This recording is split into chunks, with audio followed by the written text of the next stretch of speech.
Hello, hockey fans. Well, we are now down to 39 days left in this wild and crazy roller coaster ride known as the NHL regular season. A lot of changes in the last week, so let's not waste any more time. Let's take a look at the standings entering this point.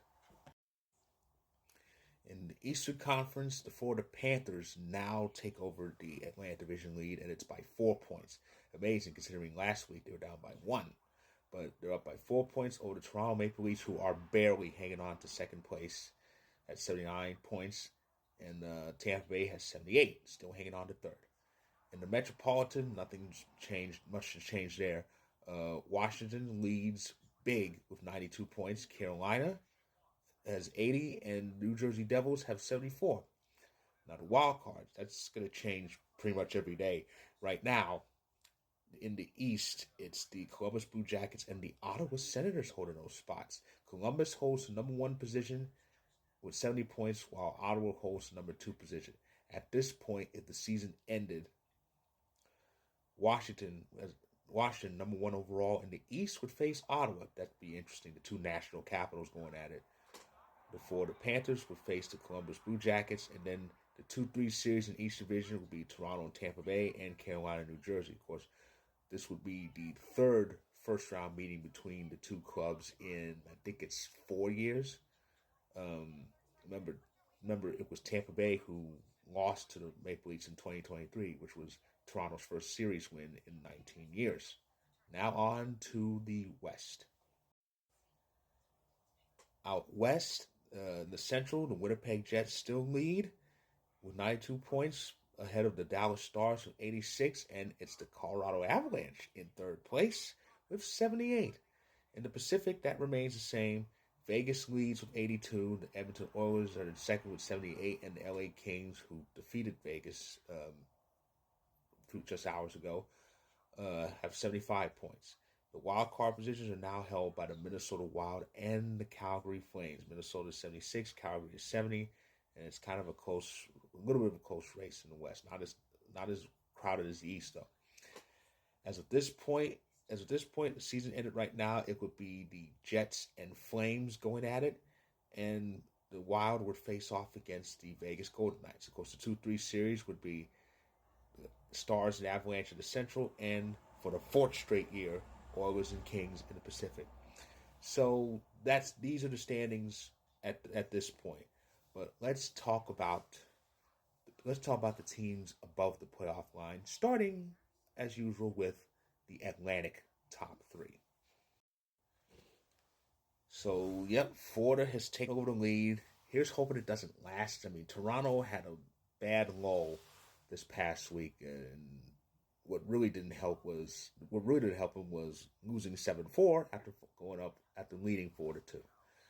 And even worse, Tampa is right on their keister. Only 1 point separates these two teams. Now, all three spots in the Atlantic are still open, but Toronto needs to get home ice in round one at least.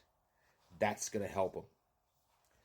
And especially in case they have to face the Lightning for what could be the third time in 4 years in round one.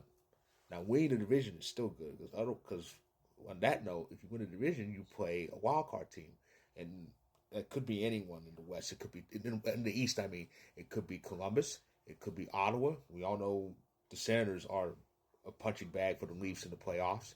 It could be the Rangers. It could be Montreal, though. That might have Leafs fans bringing up having PTSD to 4 years ago, but the Leafs might get them back. But who knows?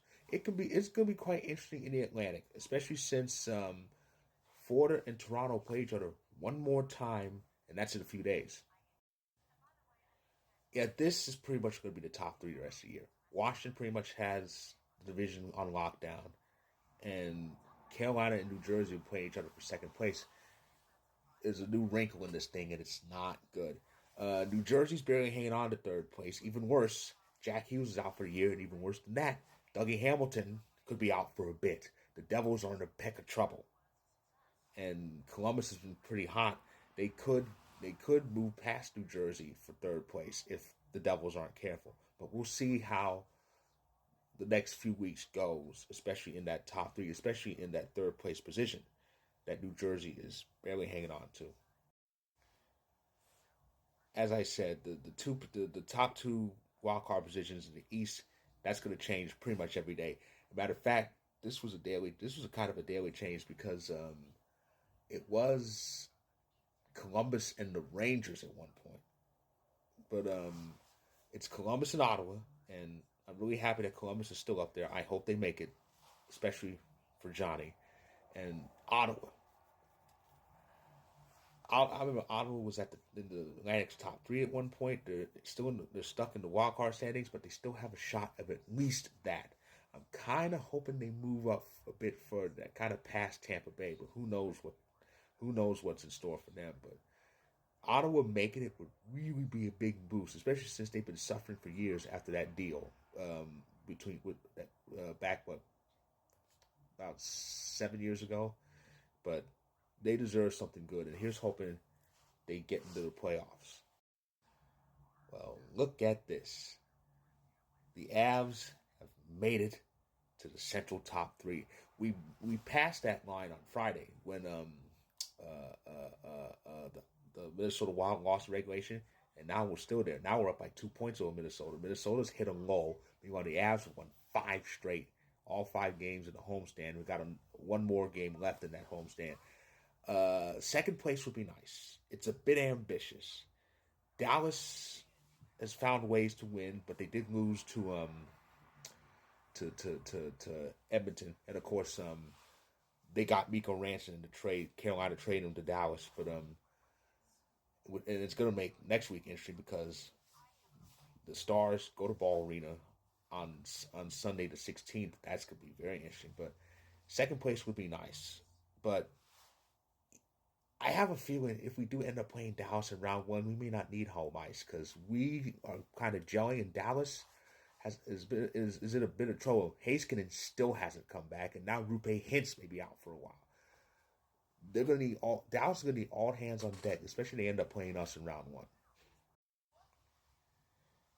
This is pretty much going to be the Pacific's top three for the rest of the season, pretty much, but positioning still kind of up for grabs. Barring a change up top, it does look like we're going to get Oilers Kings again in round one. That will be 4 years in a row. And a lot of fans have kind of complained about it. I really don't know why.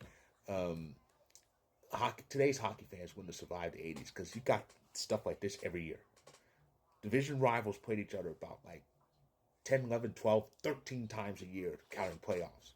And rivalries like this pretty much happen almost every year. The Battle of Alberta, yearly thing in the playoffs back in the 80s. Especially since the Oilers and Flames were beasts. And Oilers Kings, Oilers Kings is a throwback. Remember, these two teams were in the old Smite division back then, and they shared Wayne Gretzky. So those two teams are going to be tied to each other. And lo and behold, here's the two wild cards in the West right now. It's Minnesota, the slumping Minnesota Wild, and the Calgary Flames. Calgary looks like they're destined to kind of get that spot. It's still between them and the Canucks, and the Blues have an outside shot.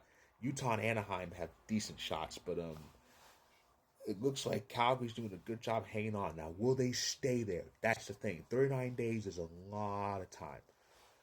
It's going to be pretty exciting. I think this and the East wild card, it's probably going to come down to the final week. And it's going to be a lot of mayhem, kind of like last year. And that is my recap video, a look at the playoff picture heading into the final 39 days of regular season. It's going to be wild and crazy. So if you like this video, click the like button. If you're on YouTube, click subscribe and want more. If you're on TikTok and Instagram, feel free to hit that follow button. My story on Vocal, there's the link right there. Check it out where you can, and I'll be back. Same time next week for another recap. So stay tuned.